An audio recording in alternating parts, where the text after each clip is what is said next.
Nah, kemudian yang juga tidak kalah pentingnya, menurut saya, beliau menjelaskan kepada kita semua ya bahwa dalam kaitan dengan pengembangan ekonomi Islam di Indonesia ini, ya peranan fikih luar biasa juga. Jadi peranan fikih dalam konteks pemikiran dan studi ekonomi Islam itu sangat penting, gitu, sangat penting. Artinya jadi ada filsafat, ada juga muamalah fikih atau fikih muamalah, kemudian berkaitan dengan ekonomi Islam, gitu ya. Nah itu. Nah jadi menurut sementara pemahaman saya kira salah satu kontribusi strategis beliau itu adalah dari aspek mendasarkan pemikiran studi ekonomi Islam pada filsafat Islam itu sendiri ya. Dan ketika orang masih ribut memperdebatkan istilah filsafat, tapi beliau sudah lebih jauh menawarkan kepada kita semua bahwa betapa pentingnya filsafat sebagai fondasi untuk pengembangan keilmuan dari ekonomi Islam itu. Ya. Nah, kemudian berikutnya yang saya kira juga sangat baik kita kembangkan atau sangat strategis itu tentang peran negara ya. Nah, peran negara ini sangat penting ya, sangat penting saya kira dalam berbagai lapangan dalam pengembangan ekonomi regulasi itu juga dari negara itu sangat sangat strategis peran negara dengan berbagai regulasinya itu sangat penting untuk tetap diregulasikan oleh negara untuk pengembangan ekonomi Islam di Indonesia. Nah, kemudian ya, yang tadi juga Mas Adi secara general tadi sudah menjelaskan kepada kita, salah satu pemikiran beliau terkait dengan persoalan posisi lokalisme atau budaya lokal di Indonesia. Baik dalam kajian ekonomi Islam maupun dalam kajian Islam atau dalam kajian hukum Islam. Ya. Dan kalau tadi sudah diperkenalkan oleh Mas Adi, dalam buku yang sedang kita terjemahkan ini, ya, yang dikatakan Nizamul Miras di Indonesia itu, nah, beliau ini menurut saya ada satu kepikiran yang sangat unik dalam kaitan dengan masalah budaya lokal dengan dengan Al-Quran atau dengan Islam sendiri. Termasuk sebetulnya nanti kalau kita kaitkan dengan ekonomi Islam ya, mungkin untuk ke depan kalau kita sepakat dengan pemikiran beliau ini, maka artinya ekonomi Islam itu juga perlu dikembangkan dengan berbasis budaya masyarakat yang sudah ada.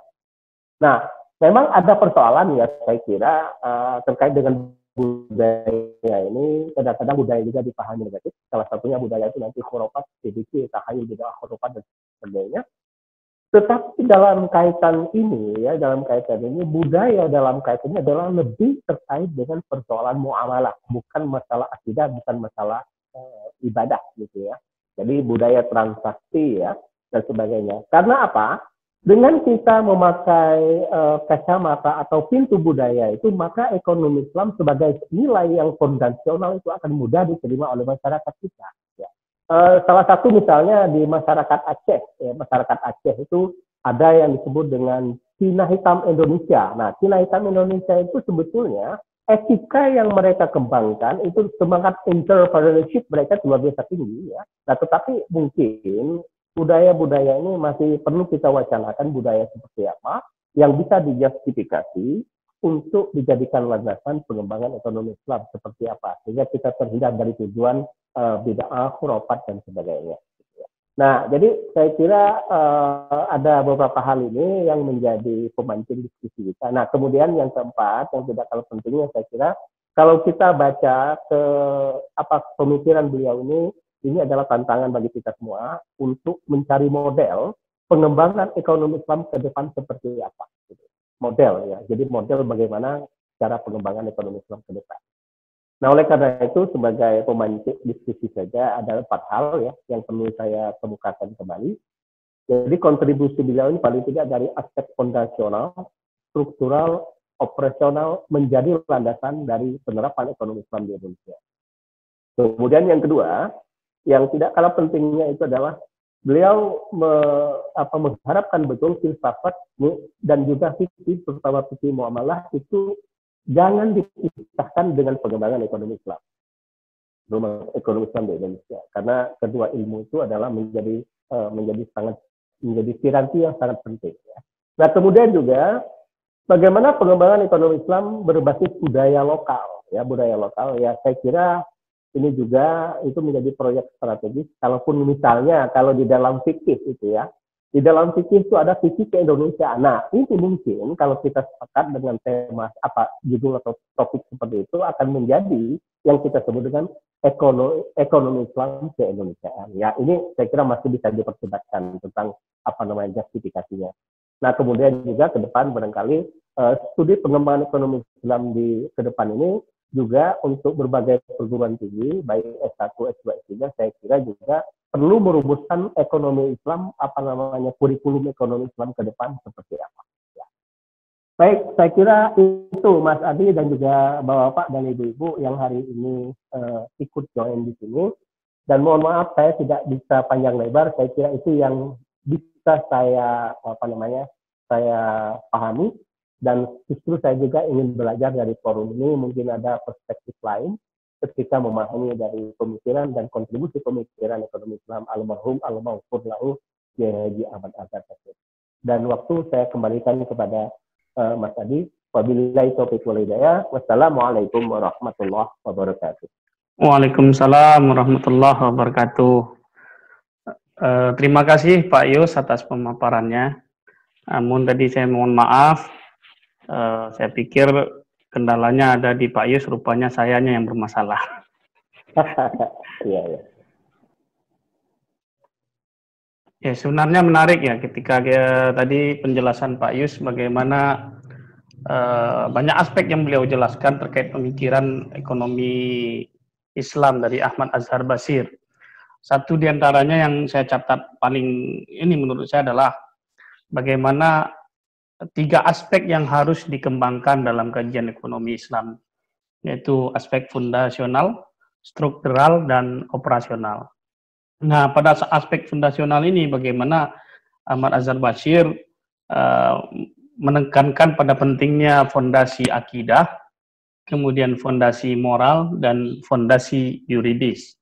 Nah, untuk itu, tadi juga dijelaskan agar bisa terbangunnya relasi yang kuat tadi di 3 aspek tadi, maka domain filsafat, fikih muamalah, dan ekonomi Islam itu harus terus berkelindan, tidak bisa ditinggalkan antara yang satu dengan yang lainnya.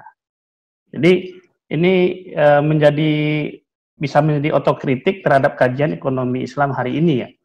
Pada satu sisi ada yang berusaha melakukan positivisasi secara masif karena menganggap ekonomi Islam itu ya harus menjadi sebuah sains yang sebagaimana ilmu ekonomi sudah menjadi sains.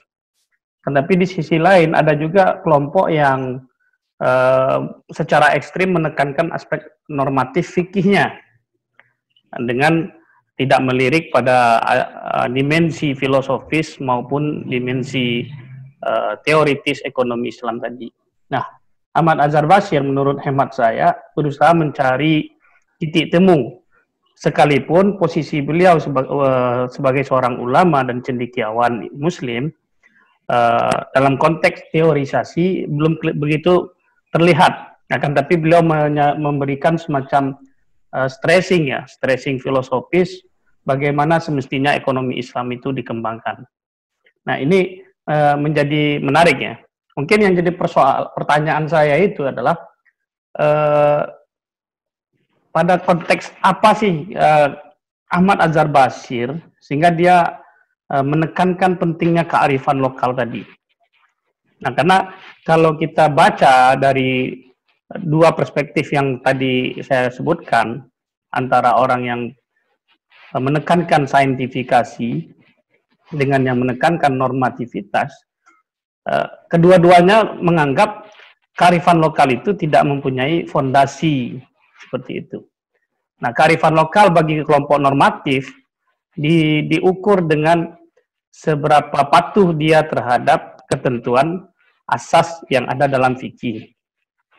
Sedangkan bagi kelompok saintifikasi, kearifan lokal itu ya syarat nilai dan itu tidak bisa dijadikan standar ilmiah. Nah, ini gimana kira-kira Kiai Ahmad Azhar Bashir memformulasikan kerangka berpikirnya. Mungkin Pak Yus bisa menjelaskan terlebih dahulu. Baik, terima kasih Mas Adi. Pertanyaannya luar biasa menurut saya, itu simpel tapi perlu elaborasi yang agak serius gitu ya.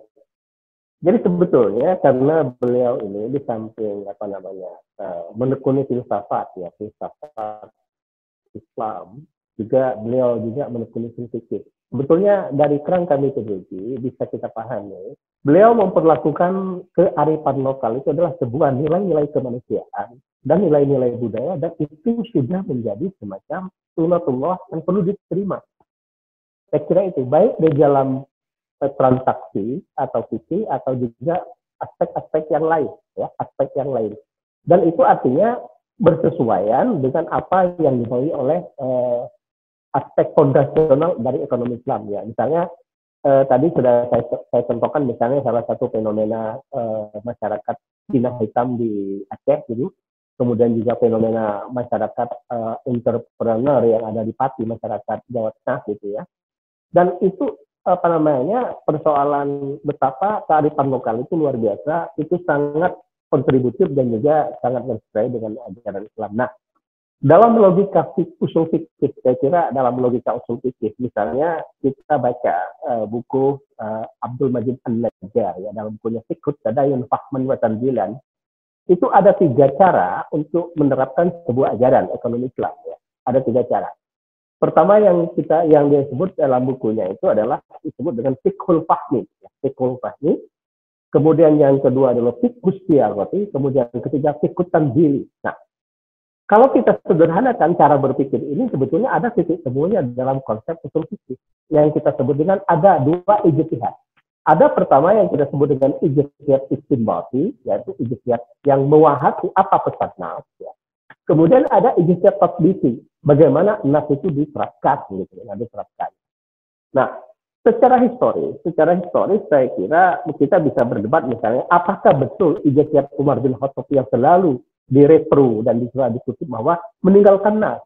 Kalau kita memakai kerangka berpikir Ahmad Azhar Bashir, tidak. Justru Umar bin Khattab itu ihya'un nas, justru menghidupkan nas, gitu ya.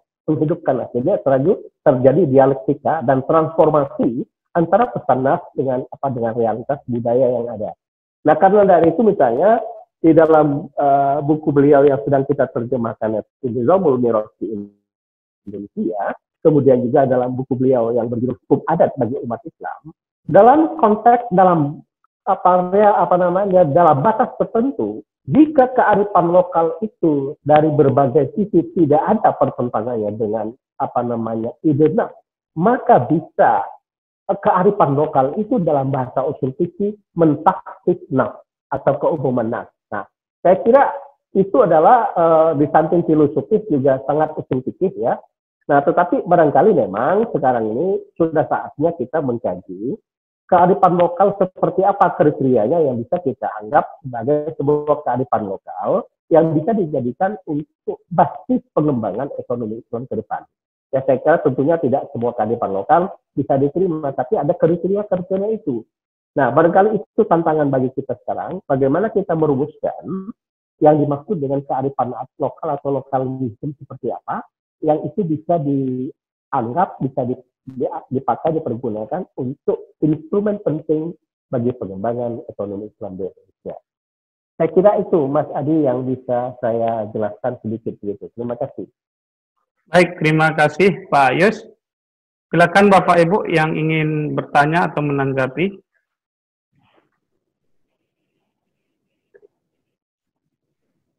Mas Samsul barangkali, Mas Samsul Idul Adha.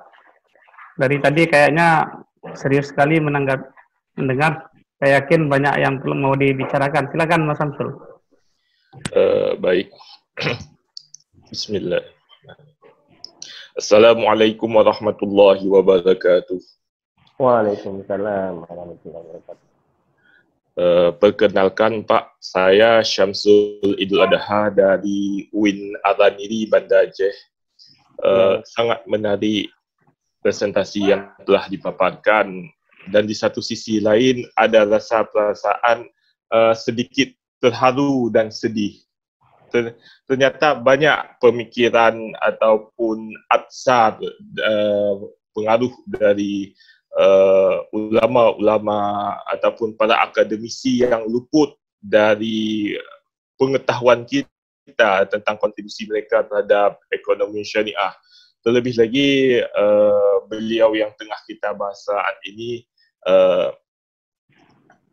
ternyata telah memberikan landasan filosofis yang bukan hanya landasan filosofis, saya kira landasan yang sangat komprehensif secara framework. Ada aspek fondasional, struktural maupun operasional.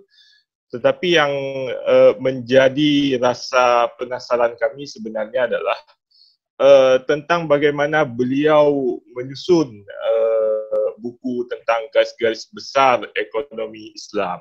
Karena kalau kita mengingat periode saat itu, ada pemikiran, sudah berkembang teori-teori empiris atau teori-teori positif dari ilmu neoklasikal maupun pengetahuan dari ekonomi Keynesian. Tapi di satu sisi lain telah berkembang juga paradigma politik ekonomi Islam yang misalnya dikemukakan oleh Taqiyuddin An-Nabhani dalam kitab Sistem Ekonomi Islam, ada lagi Iqtisaduna Bakir As-Sodar. Yang menjadi pertanyaan kami sebenarnya, bagaimana hubungan genealogis yang mungkin mempengaruhi pemikiran Kiai Haji Azwir ini ketika beliau menyusun garis-garis besar ekonomi Islam.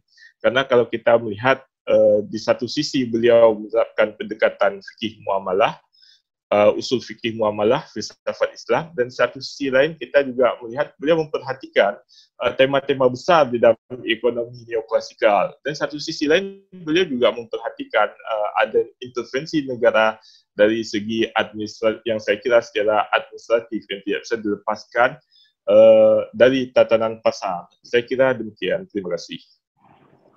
Silakan langsung direspon Pak Yus. Baik, terima kasih Pak Syamsul Idul Adha ya. Jadi ya, kalau kita baca buku beliau ya, dalam buku beliau Garis Besar Sistem Ekonomi Islam itu ya, menurut saya memang beliau, saya kira karena beliau ini adalah titik tolaknya kalau kita baca dalam frame beliau, tetap saja ekonomi Islam itu adalah ekonomi etis. Jadi ekonomi etis. Nah, karena ekonomi etis maka yang menjadi tantangannya adalah harus diformulasikan tentang fondasi-fondasi dasar dari ekonomi Islam.